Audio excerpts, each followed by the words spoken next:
Who's wrong and who's wronger? In this corner, followed by millions, James the Exploding Unicorn Breakwell.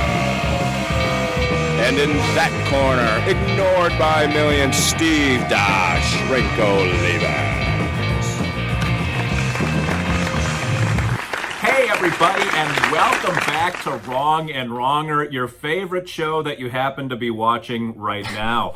I am Dr. Steve. Steve, you cannot stump me in musical trivia, Olivas, and he is James. I've never heard of Engelbert. Oh, damn it! I needed to get through all of that to make it look bad, and I couldn't do it. I've never heard of Engelbert Humperdinck Breakwell, and Breakwell, I gotta recollect myself. How are you doing today? Are you going to go on record and say Humperdinck is a real person? Engelbert Humperdinck is absolutely a real person. Yes. Is that a stage name, or did his parents just hate him? No, that's actually his stage name. He is of Indian. You know, the fact that I know this makes me actually a little bit sad, but his real name is actually not any more easy to pronounce. He is Eastern Indian in origin, and so he changed his name to something that sounded more British, which was Engelbert. Yeah, I will agree. It sounds very British. But you throw out these names all the time, and I guess I just assumed you were making up half the band names, but apparently not. I should, if I cared even the slightest bit, I would just Google what you say, but I will never, ever do that. Yeah, as Breakwell was trying to put his camera assembly together, I was rattling off a list of 1970s adult-oriented rock names, and I believe, James, you heard of none of them. You are correct, yes. It wasn't until you got to Humperdinck that I assumed you were making them up. Usually I just assume there are bands out there with names this bad. But sure, you had... Please release me, let me go, for I just don't love you anymore. You've heard that song, right? I mean, I will agree that I don't love you, but no, those words are all foreign to me. Let's get off of this topic because I don't think you could look any worse right now, James. What are we going to discuss, not argue about, because you and I are much more genteel than we used to be, but what shall we discuss? Which, by the way, with our new format where we just discuss rather than necessarily arguing, although it seems to break down into an argument anyway, I have received 0 positive feedback and one person who said it was better the other way, which given our total viewing audience is like 50% of the people who watch. So just so you know what the fans are saying, but what we are going to discuss today to disappoint them is youth sports. Is it? Man, and I know you and sports, you're like this, yeah, James. Me and sports have not gotten along over the years, even though I did them far, far longer than I should have. Where on the other hand, you have a child who I believe is actually good at sports, which probably means they're not related to you in any way. So yeah. How dare you, sir? Were you a star? Actually, why don't you go ahead? Just let's set the stage here for what made me think of this. To go ahead and tell us about your beast of a son.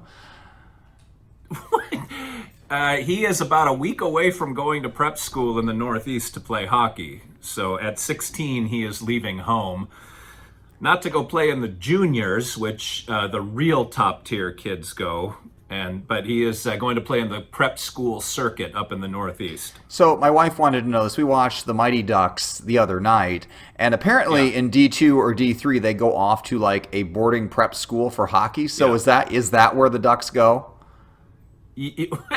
I don't remember that particular movie well enough, but it sounds like it's similar enough to the situation he's going into. Much like Humperdinck, I assumed hockey boarding schools were fictional until I was faced with evidence otherwise. So this is always... There's some that are more famous than others, but it's not it is a thing, yes. Hockey is so strange to me because down here in Indiana, ice is at a premium. Like, if a pond or something ices over, you really can't walk on it without dying. You're taking your life into your hand. You have to go way far north to get kids who are going to play casual pickup hockey that's not like on the pavement. And but down here, it's like lacrosse was a few years ago. I always thought lacrosse was the rich kid's sport, but now it's hockey because with football, there's school money behind it, and they pay for all your pads and all your training. But down here for hockey, you have to pay for it yourself. And also, nobody watches it or plays it, so it's kind of like a niche thing. So you got to have rich parents who are really into a very specific sport that is not climate appropriate. And those are the only hockey players we get. So I've never, and you're actually in a place where hockey's even more climate inappropriate than where I am. am, but at least you're from the North, so I can understand how you might have misled your child early, even after, relocating to the tropics. Well, Nashville has a bit of an advantage because the auto industry kind of moved into here. So there was a big flood of people coming from Detroit and northern Ohio, like during the early 2000s, late 90s. So that's when the Nashville Predators, when the NHL came to Nashville, and it's really built a strong community that started up north and kind of migrated down. So where I was coming from when I thought of this topic is I really view youth sports as kind of like a child ruining machine. Now, obviously, you don't ruin every child. Nothing can be that successful. As hard as I've tried, I haven't ruined all of my own kids. But I think by and large, I think youth sports have a negative impact on kids. It was actually one of the chapters in my second book, Bare Minimum Parenting, The Ultimate Guide to Not Quite Ruining Your Child, where I really, especially, so just some background on me, I did like every sport you can think of. I was not a good athlete. I just went to a really small school that did not have cuts, so they could not tell you no. So you could just show up and do whatever.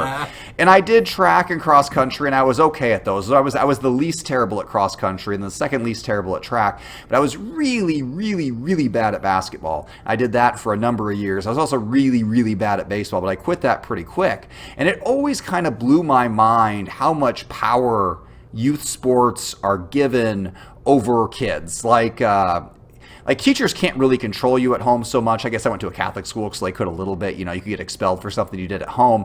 But for the most part, coaches are just like, this is when the practice is, and you're going to be here, and that's it. And God forbid you miss a practice, or you're going to miss playing time. You miss the privilege of always being there. What inspired that chapter wasn't actually my own traumatic childhood memories, but it was a woman I worked with who her daughter was in junior high, and she got hurt. And they were already, like, for junior high girls soccer, they were practicing like 2 hours a day, every day. Like, it seemed like practically year round. It was just insane to me. And at some point, she got seriously hurt. She was going to be out for months. And she didn't get to go home. She had to go to practice for 2 hours a day and watch everybody else play. And I thought, that's insane. If you get hurt at work, they send you home. They don't bring you in a wheelchair to watch everybody else work. If you're injured on the battlefield, they don't send you back to the front line to clap for the troops. They take you back to a medical tent. You get some time off.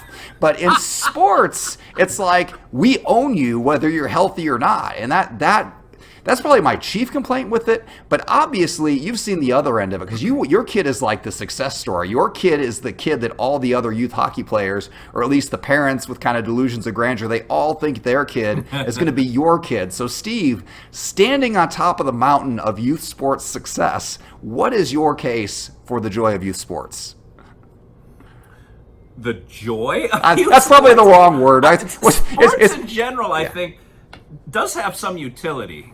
And if you're not good at it, it's going to be demeaning. Just like when I go bowling with my wife, it's humiliating and emasculating because she's good at it and I'm horrible at bowling. But I went to the state finals in Wisconsin in 1985 in tennis. Oh. I was a very good tennis player. So I've been I understand both ends of the spectrum, the embarrassment and also the street cred that you get. But sports in general, I think, teaches kids things like team is bigger than me. We're all in this together. Now, tennis isn't like that, but hockey is a team sport. Baseball's a team sport. Football's a team sport. Basketball is a team sport. Now, one stud kid can certainly sway a team back and forth, but once you reach a certain level and the talent evens out, you need to work as a team. You need to learn to work as a group. You need to learn to manage different personalities. You need to learn to listen to your boss, the coach. You need to do what you're told or you sit.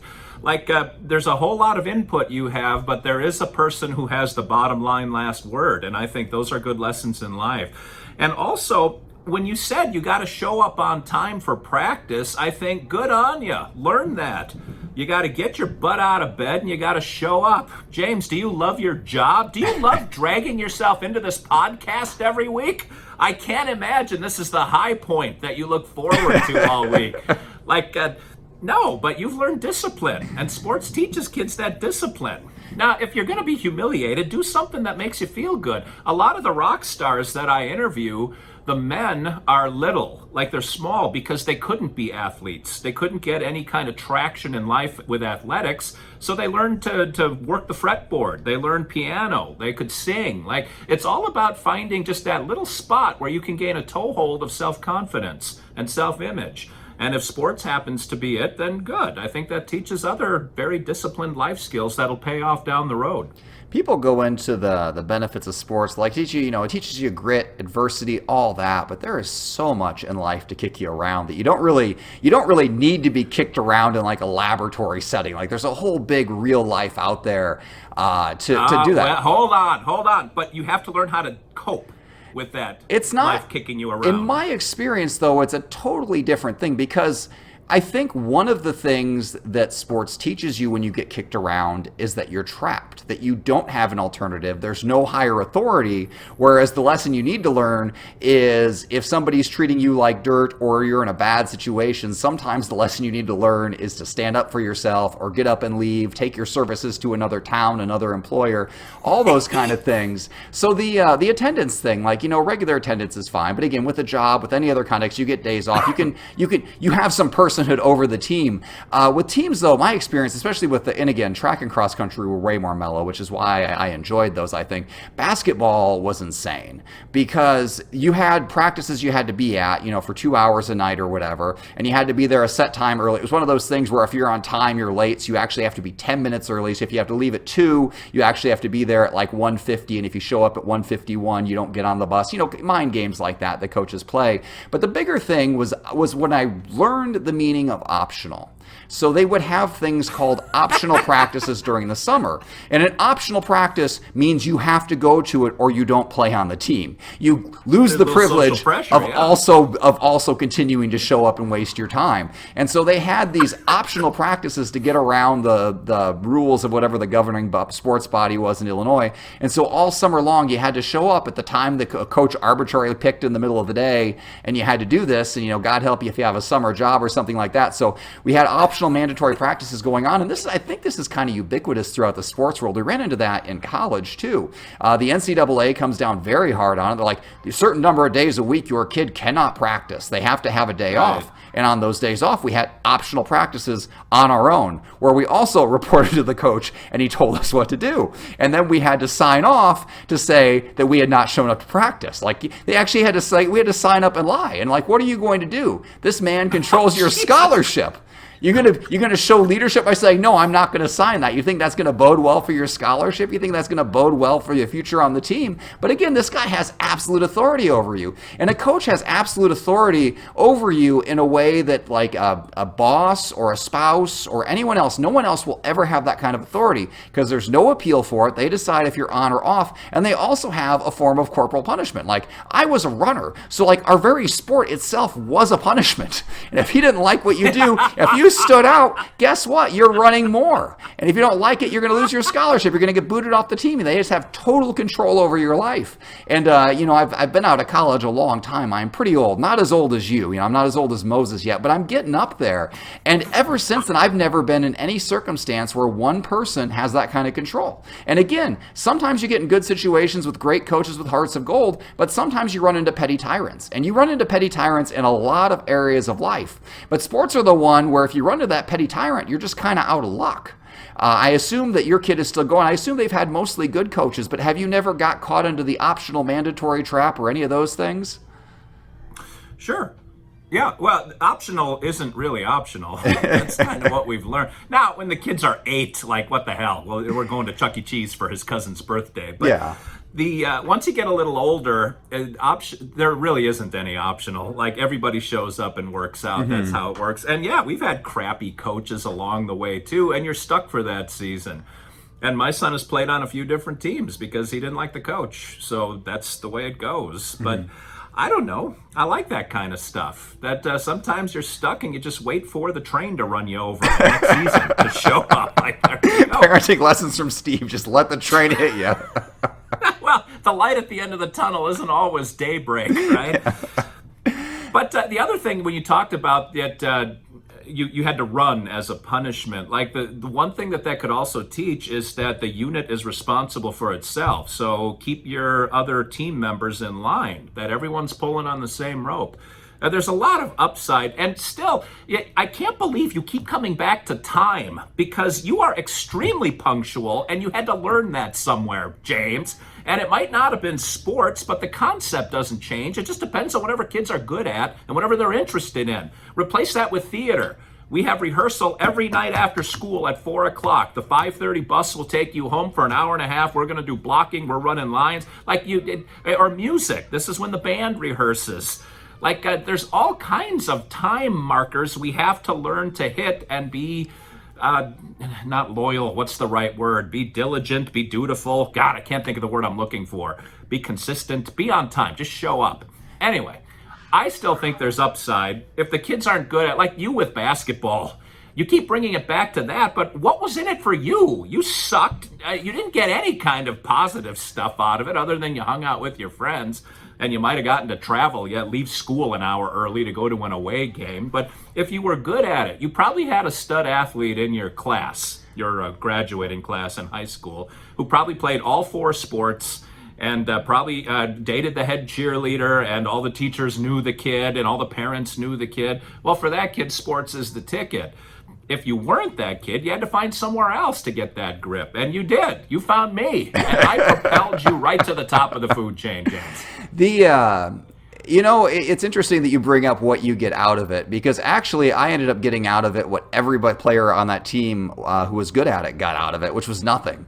Not a single player went on to play ever after that, like outside of pickup games. Like, there were no scholarship athletes on the team. The best of the best of the best guy who threw his heart and soul into it and played injured and went to all those optional mandatory practices and all of those things, he ended up right where I did, which is a kind of a shocking end for a lot of people, that sports come to an end and you realize that everything you did counted for nothing. All of your glory and rise and triumph is everybody just kind of Are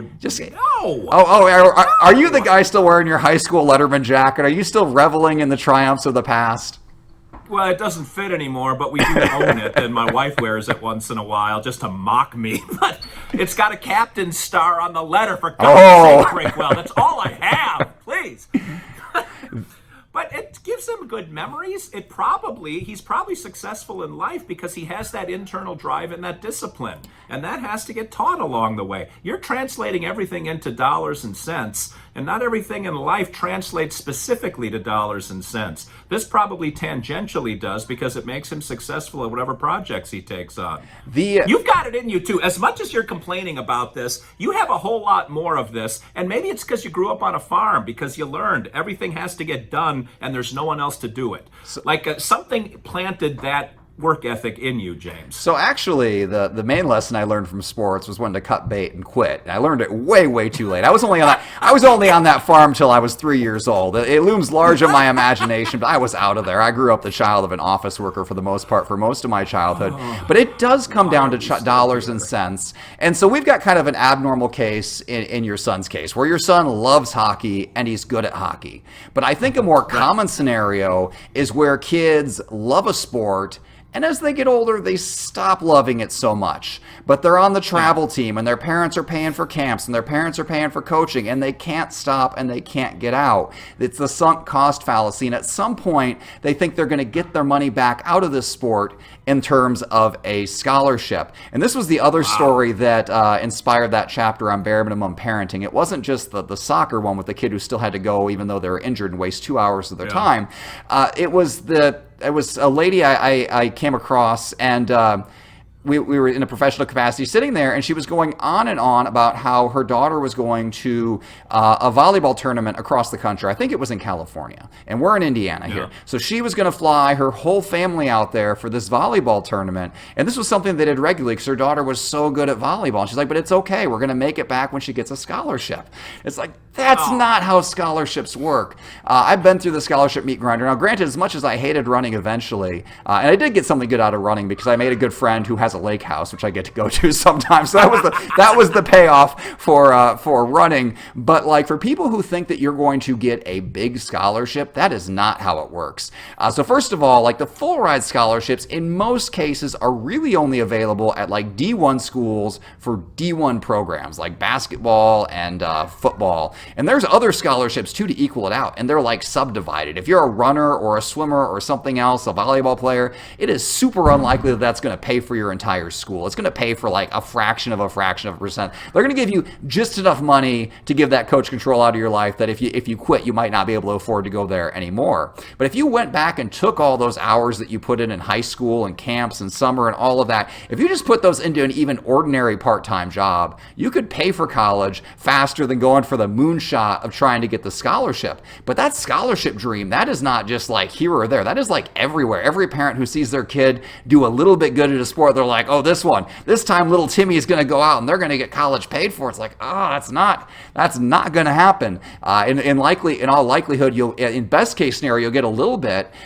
In worst case scenario, you won't get anything. I remember one of the harshest news articles I ever read, but it's one of the only newspaper articles I still remember to this day. There was, I think he was like an orthopedic surgeon, and I think he was in Champaign-Urbana. He wrote it in that newspaper. He's like, your kid isn't going pro. And he went through all of the injuries that can derail your child through no fault of their own that just mean their sports career is done. Do not pass go, do not collect $200. You fall a little odd just this one time and your leg or your arm or your elbow is messed up enough that you're out altogether, and this whole thing you built your career towards is gone. And I know, life is unpredictable and all that, but sports are especially unpredictable. Your ability to think and reason and all that, it's not as vulnerable to like one fluke injury. And the idea that you can go through this meat grinder, all these competitions and all these practices and never once take that one big hit that ends everything, the odds are astronomically small. And I think what happens is we look at success cases, like look at Steve's kid. He's happy and he's good. And we forget about everybody else who's like just kind of going through the motions because they're too far in to quit, or they're playing injured, or all those other things. So in my mind, sports time could be better spent doing something else because, again, I'm a terrible person. I'm looking to be efficient here, Steve. Oh, wow. Well, I've never thought about scholarships. I remember saying to my son when he was about 9, I said, you realize none of the kids you play with are going to play in the NHL. And that sort of shocked him. Like, really? I said, yeah. How many players enter the NHL every year? Look at basketball. Mm-hmm. The NBA has 2 rounds in their draft, which means there are roughly 50 new players every year that enter the NBA. Like, are you one of the top 50 in the country? And how many of those wash out or sit on the bench? Like, there's only so many LeBron Jameses out there. And James Breakwells. the James in common is not a coincidence, by the way. And hockey's the same way. Like, we've played in high-end tournaments with the Canadian kids at his birth year, and it's like, holy crap. The draft year from the 2004 birth kids is going to come out of this pool, not out of the pool we're playing in. Like, we're playing in a pool that can't even swim in that other pool, so it's like, damn. Stupid shifty Canadians. Well, they start skating when they're 3, and they're on skates year-round. Like, how do you compete with that? They come out of the uterus with the skates on, I hear. It's a rough delivery, but yeah. It's not a C-section, it's an S-section to get those skates out the birth canal. But, yeah, I don't know. I don't think about scholarship. My thing with him is if you can play even in a smaller school, just get a girlfriend who likes hockey and be happy. You got to do something else to pay the bills when you get out of school. So study hard and get good grades. Yeah, I think that's the biggest thing. Make sure the sport doesn't interfere with what you're doing outside of sports, and make sure that you enjoy it. Because I think those 2 things are lost completely, especially like in high school sports. In high school sports, depending for the ones with a ball, the ones in a team, like the sport supersedes school pretty quickly with the way that goes. So make sure you develop other interests, and make sure you know that the sport is going to end. As for not looking for the scholarship, we've all seen the Steve Olivas manner, or at least I have, when the buzzards are assembled on top of it. Like I'm sure the scholarship wasn't a concern for you, but not everybody is so financially prudent with that. Again, you got these other component. Yeah, that's right. All these people doing hotel rooms and tournament costs. Is like, this is not it. And in the book, I compared it to like spending thousands of dollars in a claw machine to try to win a stuffed animal. That's really what you're doing. You're throwing it all in this for a random chance to get a small prize when you've already got more value than that prize can bring you, especially if you're taking your whole family. Think about if your parents just worked that weekend, worked a little overtime rather than flying across the country and spending money, you would definitely come out money ahead. So I guess that's my take on it. My kids do not do sports, which is like super, and if they want to, that's fine. One of my kids did running a little bit one year, but like a lot of kids, they're 3, they're 4, they're out there playing t-ball, they're out there playing soccer, they have no idea which way the ball's going. It's all super cute, but as you go up every year, it gets a little more intense and a little more, I guess, I don't know what other word I'm looking for other than intense, a little less fun until you can really see the dead look in their eyes as they go out there to play their 50th game of the season or whatever it is. So that's my take. Do you have any closing thoughts? I have 2 kids, and one is sort of coordinated like Breakwell, and the other's coordinated like Olivas. So they're both good at other. My daughter, we tried soccer for a little while and basketball, and it was like, ugh. But she's good at drama. She was in community theater. She's successful. She's going to school to be a biogeneticist or something I can't pronounce, but what the hell? Kids got to find a little traction somewhere. And I think the bottom line, James, is it comes down to, is your parent kooky or not? And at least one of us is still remarkably sane. But speaking for the other one of us, I'm going to draw us to a close here, Breakwell. That has been the first real episode of the new format of Wrong and Wronger. I wasn't embarrassed at all this week telling a story that humiliated me at the expense of myself. But tune in again next week where you can complain to Breakwell privately on direct message or through email about how awful the new format is. Or just write on Twitter how awesome Olivas continues to be. Day in, day out, week in, week out, and Breakwell talk about and exercise in futility. We're going to be back next week. And until then, this is Steve Olivas, Dr. Steve for James the Exploding. He's going to Google Engelbert Humperdinck Breakwell. Steve Olivas, that just said that name correctly, saying thanks for watching, thanks for listening, and remember, 2 wrongs can make a right.